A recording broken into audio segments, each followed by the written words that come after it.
ஒரு விவசாயி விதை விதைக்க போனாரு. அந்த விதை சாதாரண விதை இல்ல, அது கடவுளோட வார்த்தை. ஆனா எல்லா விதையும் முளைக்கல. முதல் விதை கடினமான தரை. சில விதைகள் கடினமான நிலத்துல விழுந்தது. இது யாருன்னா இதயத்தை திறக்காதவர்கள். அவர்கள் கேட்பாங்க, ஆனா ஏற்றுக்கொள்ள மாட்டாங்க. இப்போ வேணா அப்புறம் பார்க்கலாம்னு தள்ளி வைப்பாங்க. அதுக்கு முன்னாடியே அந்த வார்த்தைய சாத்தான் எடுத்துட்டு போயிடுவான். இரண்டாவது விதை பாறை நிலம். இவங்க ஆரம்பத்துல ரொம்ப ஆர்வமா இருப்பாங்க. ஆமேன்னு சொல்லுவாங்க, உடனே உற்சாகம். ஆனா வேறில்ல. ஒரு சின்ன கஷ்டம் வந்தா போதும் அவங்க விசுவாசம் உடனே சரிஞ்சு போயிடும். மூன்றாவது விதை முச்செடி.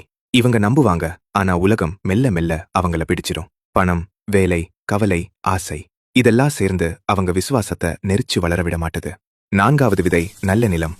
இதுதான் முக்கியம். இவங்க இதயத்தை திறப்பாங்க, வார்த்தையை ஏற்றுக்கொள்வாங்க, மாற தயாராயிருப்பாங்க. அதனால அவங்க வாழ்க்கை மாறும், பலன் வரும். இங்க இயேசு சொல்ற ரகசியம் என்ன தெரியுமா? விதை கடவுளோட வார்த்தை, நிலம் நம்ம இதயம். அதே வார்த்தை எல்லாரும் கேட்கிறோம், ஆனா நம்ம பதில்தான் நம்ம வாழ்க்கையை தீர்மானிக்குது.